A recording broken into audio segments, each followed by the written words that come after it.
Through your generosity, the annual Catholic Appeal continues to serve our community. I'm Dina Calvanese. In 1984, the Sisters of St. Joseph opened the Gray House. With your donations to the annual Catholic Appeal, the Gray House continues assisting our neighbors in need through adult education classes, a children's program, and a food pantry. The annual Catholic Appeal, assisting our neighbors here in Western Massachusetts. Visit diospringfield.org and make your donation today. Thank you for your support. Coming up on this edition of Reel to Reel. I'm Peggy Weber, and I'll be bringing you the story of the 14th Annual Catholic Men's Conference here in Chicopee. I'm Carolee McGrath. I'll share with you a new book by Matt Weber, Operating on Faith, a painfully true love story. And Dan Dumas takes a look at the latest news from the Diocese of Springfield. These stories and more are just ahead on this edition of Reel to Reel. Hello and welcome to Reel today as we come to you in the final days of Lent. And one of the great traditions of this sacred season is the annual Catholic Men's Conference. The 2016 gathering was held last Saturday, drawing more than 400 men from across the diocese and beyond. They came together to celebrate their faith, listen to several speakers, and enjoy fellowship. Peggy Weber was there and reports now on this exciting and grace-filled day.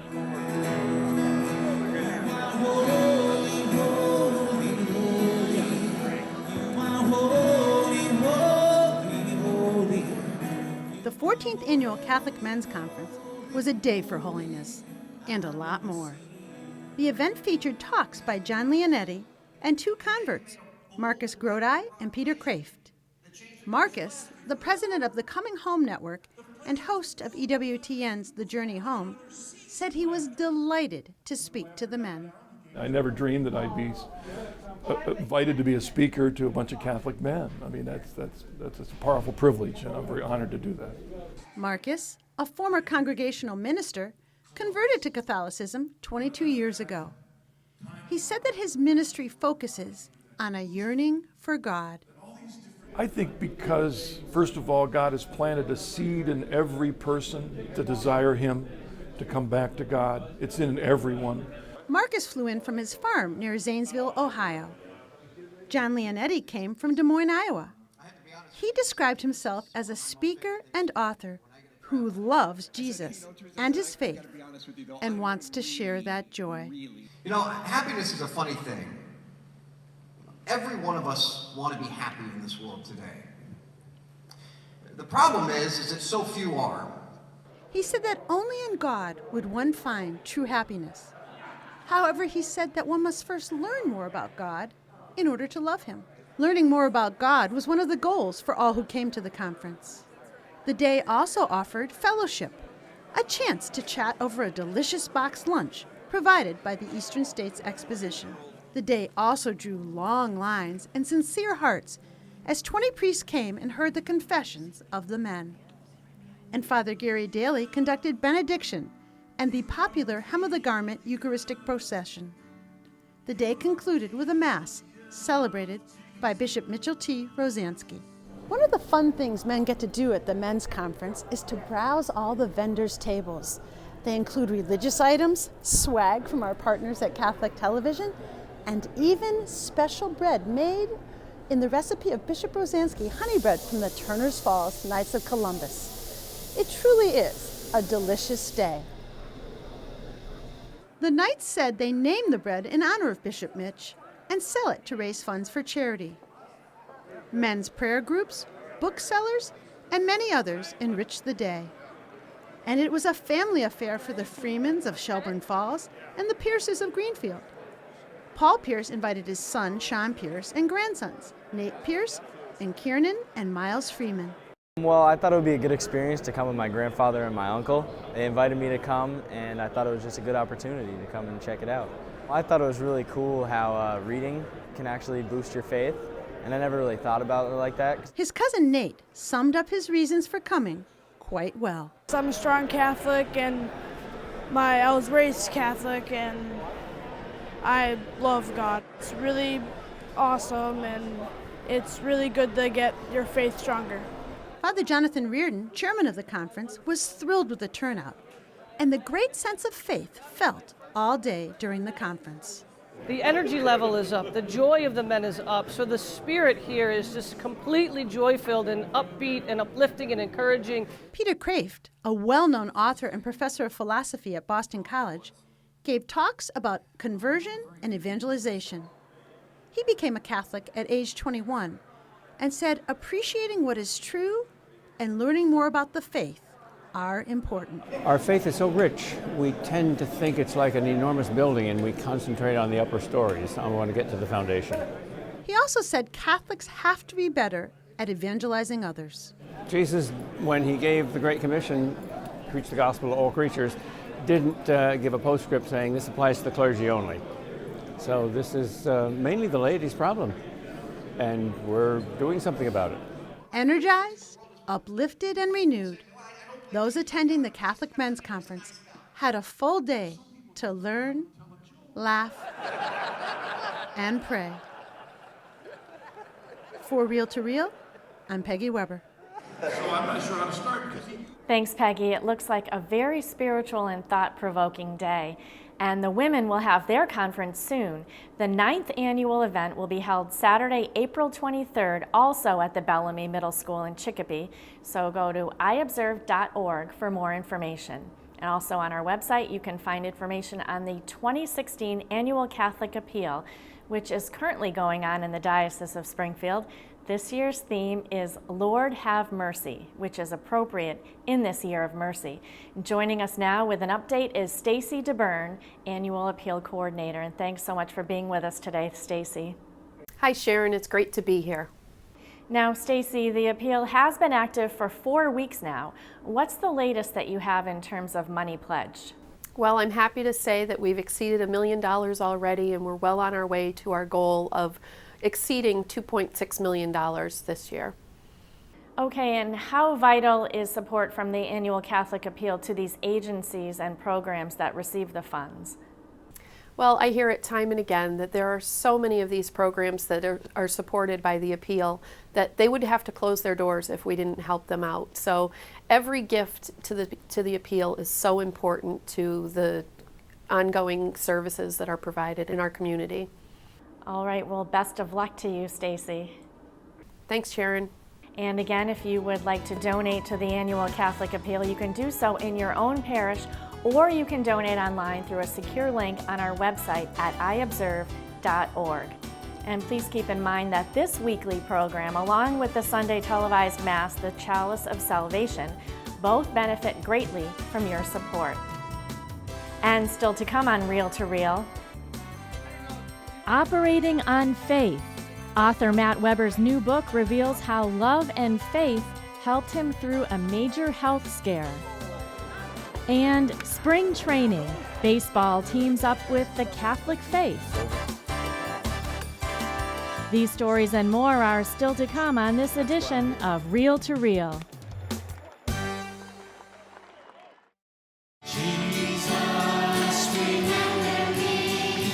Chalice of Salvation, your weekly spiritual connection. I'm Passionist Brother Terrence Scanlon, your Chalice host, inviting you to take time out of your busy life to celebrate God's mercy each Sunday morning. This week, join our friends from the Holyoke St. Patrick's Parade Committee at St. Patrick's Chapel in Holyoke. The Chalice of Salvation, your spiritual connection, Sunday morning at 10, right here on 22 Noon. Through your generosity, the Annual Catholic Appeal continues to serve our community. I'm Dina Calvanese. In 1984, the Sisters of St. Joseph opened the Gray House.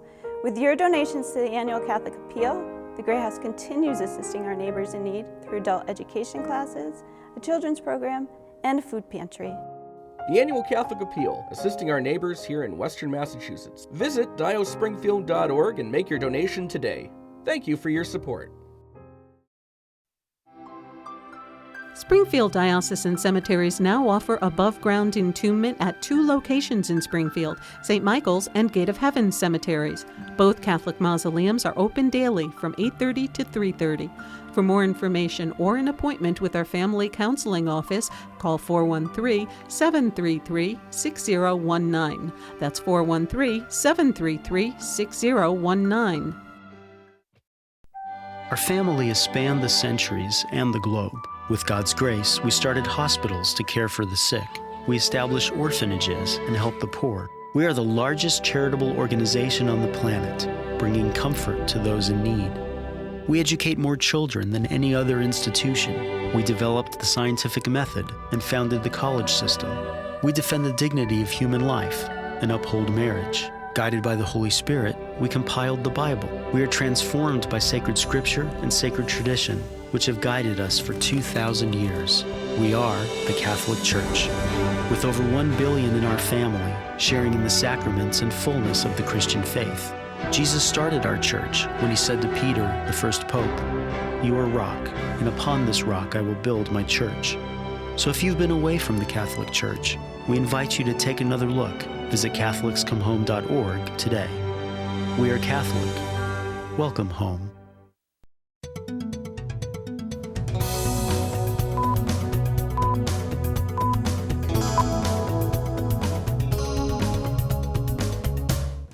I'm Dan Dumas with your Real to Real News Brief.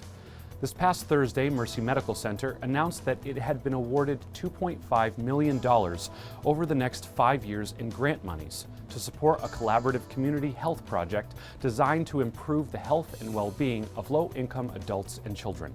Sharon Roulier reports. Trinity Health, Mercy's parent organization, presented the award during a Thursday morning press conference, announcing that the Transforming Communities Initiative would receive $500,000 each year to support a partnership with organizations in the city of Springfield. It's all about improving health and well-being in the community and supporting programs outside of the hospital's walls. Looking at not only how do we heal people when they are sick, but how do we keep them healthy so that they aren't coming to us only when they're sick. The program partners include Live Well Springfield's organizations like Springfield Food Policy Council, Pioneer Valley Planning Commission, Partners for a Healthier Community, Square One, HAP Housing, and the Martin Luther King Jr. Center. For Ron Johnson, this program could not have come at a better time. As president and CEO of Martin Luther King Jr. Family Services, he sees firsthand the need to make neighborhoods like Mason Square, for example, healthier. Monies from the grant, says Johnson, will be used specifically to help raise awareness about the dangers of smoking. So our focus is really, with this particular grant, is to be able to increase the awareness, to develop a public awareness campaign specifically around the importance of good living and what good living really means, with a specific focus on tobacco, because we know that tobacco is a major gateway for health issues, whether that be the cardiovascular concerns relative to that, all the way through to young people who decide that they'll smoke a cigarette, but maybe they'll also smoke something else. And Mercy Medical Center was one of only 6 community partnerships nationwide to receive this award. Meanwhile, in Pittsfield, the annual Pink Mass for cancer patients, survivors, families, and friends took place at St. Joseph's Church last week, appropriately on Laetare Sunday. David Martin reports. Approximately 250 people attended the second annual Berkshire Pink Mass at St. Joseph Church in Pittsfield. Springfield Bishop Emeritus Timothy A. McDonald was a celebrant, and in his homily recounted the 2 times in his life that he was diagnosed with cancer. Bishop McDonald learned how to accept his situation through the support of his medical caregivers and the presence of Christ. Those of us who are cancer survivors know that it's not for ourselves that we have survived, but to let God's grace shine through us and reach out to tell others there is hope. The prayers for the faithful during the Mass focused on remembering those who have suffered from cancer and their caregivers. Cancer survivors who belong to a faith community and even a support community that might not be explicitly faith-connected live longer and have a better quality of life. Jim Armstrong, who spearheaded the Berkshire Pink Mass and also is a cancer survivor, said the caregivers often wear down after viewing treatment in cancer patients, but they are essential in conquering the disease. The Mass is our most important rite that we have within the church, and without the Mass, and without prayer, we're powerless against this illness. Jim said after Mass, People thanked St. Joseph Parish for hosting the Berkshire Pink Mass, which made it worthwhile. A reception took place later in the parish hall. In Pittsfield, I'm David Martin. Also last Sunday, a gathering of many faith traditions took place at the Catholic Newman Center at UMass as they held an inclusion pancake breakfast to benefit numerous local agencies. Steve Kiltonic reports. On March 6th at the Newman Catholic Center on the UMass campus, the maple syrup flowed at the first Community Inclusion Experience, an all-you-can-eat pancakes event. In a unique partnership, the Newman Center, UMass Hillel, Colleges Against Cancer, the Asian American Student Association, as well as Sigma Phi Epsilon Fraternity and Chi Omega Sorority, partnered to raise awareness of the issue of inclusion on campus. Held at the Newman Center Cafe, the breakfast attracted a packed house of nearly 100 people, which included not only students, but people from the surrounding communities. Father Gary Daly, director of the Newman Center, and Yossi Eisen, rabbi and co-director of the Orthodox Union's Jewish Learning Initiative, spearheaded the collaboration between the organizations. The primary focus was aimed at disability inclusion. The disabled are part of our community. They are not different from us. They are created in the image and likeness of God. And so we want to celebrate their life and we want to help them in any way we can. The most important conversations are the one that every single person takes part in. And from one perspective, the fact that faith-based communities need to make their voices heard and collaborate and contribute to these conversations. I think that's essential. No admission fee was charged, but attendees were asked for a $5 donation. Hector Silva and other members of the Greek community volunteered throughout the 3-hour event, pouring the syrup, flipping the pancakes, or serving ice cream. Sometimes we don't allocate as much attention as we should to the problems of certain groups of people. And I think that that's why it's important to do stuff like this. The campus has had issues with inclusion for a long time. There's been racist messages written in dorms and stuff like that. So it's definitely an issue. I don't think it's a systematic issue, but it's definitely something that's there and that we have to deal with every day. All food served was kosher to allow more people of faith to enjoy the event. Speakers from various groups, clubs, and charities took to the podium, including Newman's Laura Suttonfield. The point is not the event itself. The point is the foundation that we're laying for these two groups to continue working together, for this outreach to happen again. Laura said disabilities take many forms. Because it's not just those in wheelchairs, it's also those who struggle with depression. It's also those with mental illness. And it's also those who struggle with those invisible disabilities, like something like cancer, something that's really debilitating. Although the conversation was serious, everyone had a great time. Funds raised from the donations will be divided into 4 philanthropies: the Amherst Survival Center, the Pancreatic Cancer Action Network, Yakad, the National Jewish Council for Disabilities, and the Jericho House. In Amherst, I'm Steve Kiltonic. And remember to stay informed on all the happenings in the Catholic Church by logging on to our website, iobserve.org. There you'll find all the latest news in the Catholic Church locally and beyond, including listings for Holy Week and Easter Masses and services at many local Catholic parishes. That's our news and information website, iobserve.org. I'm Dan Dumas, and that's your Real to Real News Brief.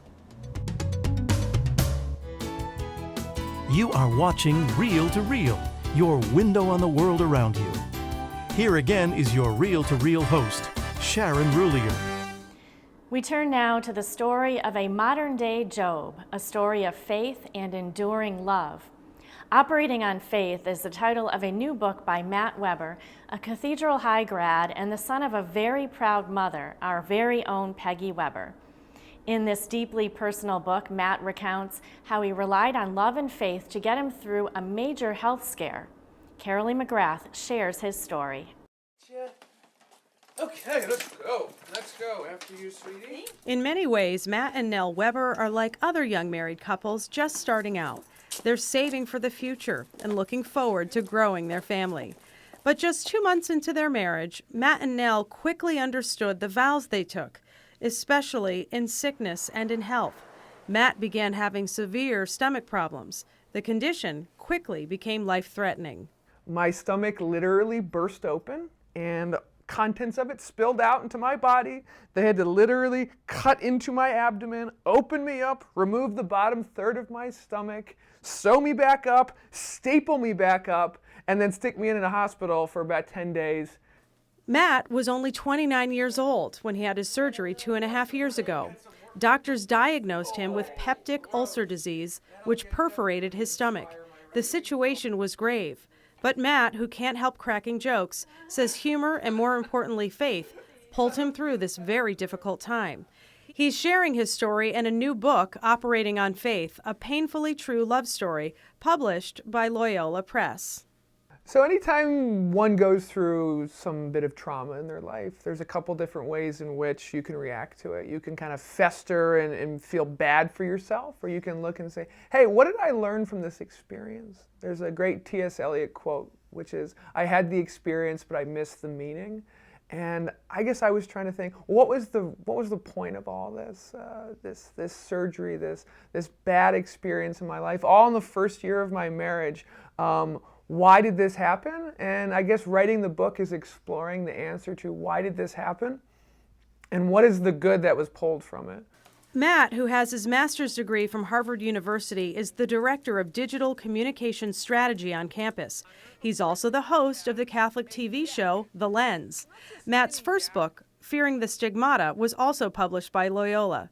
Matt's mother is longtime reel-to-reel reporter and author herself, Peggy Weber. He was raised in a strong Catholic family, attending Holy Cross Parish in Springfield, Holy Cross Grammar School, and later Cathedral High School in Springfield. In marriage, it is a relationship between the two individuals, but that God component there too. And God helped us get through the good times and the bad times, the sickness and in the health component. And God strengthened us in that process of both healing and in love. Matt, who's usually juggling several projects at once, was forced to rest and was home from work for 40 days.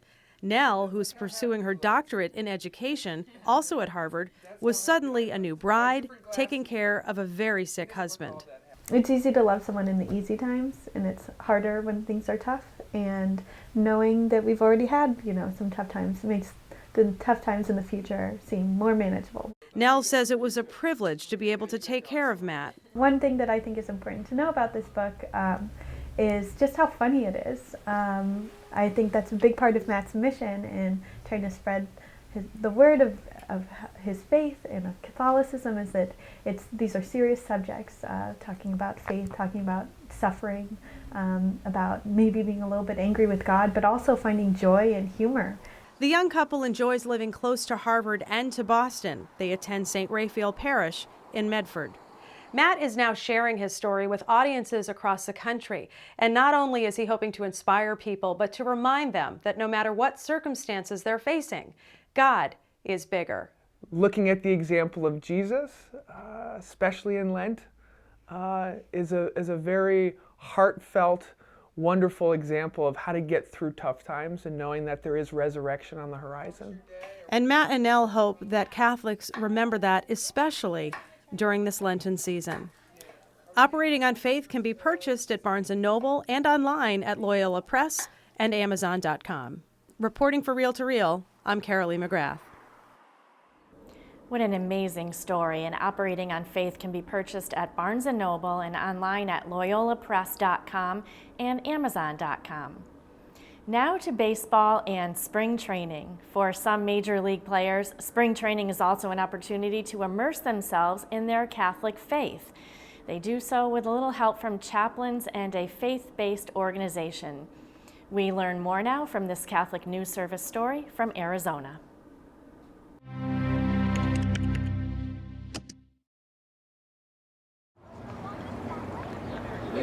Trying to get his elbow up, Good luck.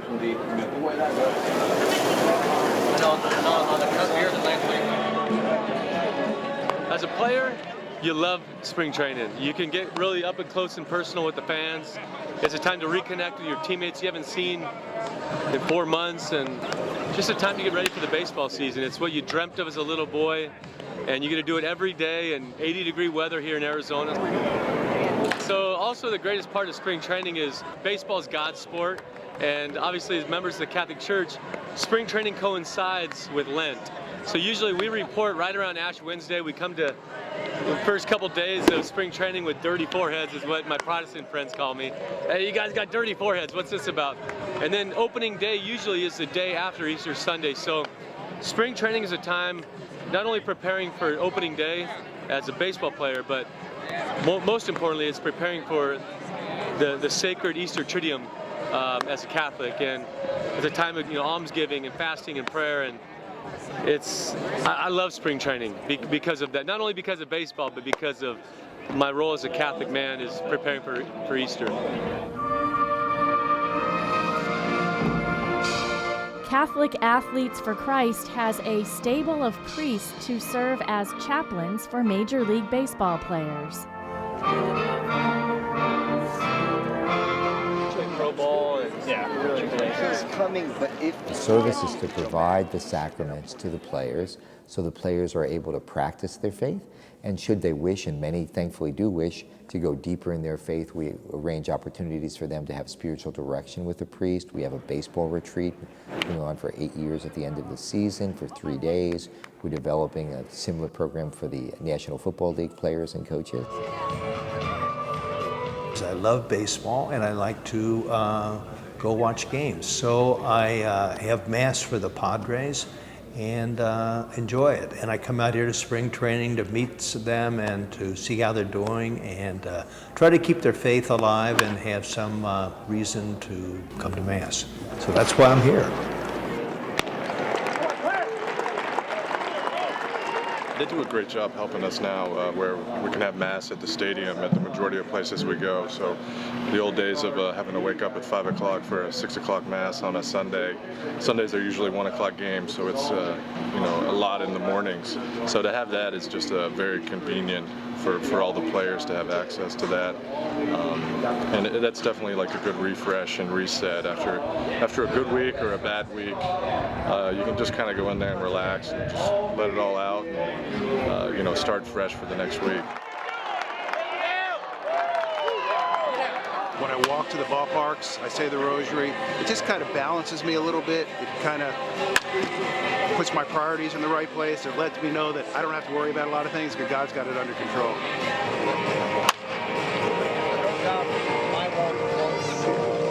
I think sports can teach us valuable lessons, how to be part of a team.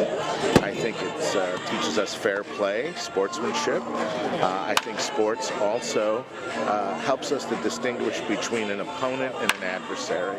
And that competition is really part of the common good and helps us to excel in virtue. We got a good scripture for him. All right, God bless you guys. Thank you. Yeah. There's your pen, man. You know, there are a lot of Latin players, Hispanic players who come from a lot of Catholic countries, so certainly rosaries and the church and Jesus are mentioned a lot inside the clubhouse, so that's a good thing too. So yeah, I'll take that. I'll take baseball as God's sport.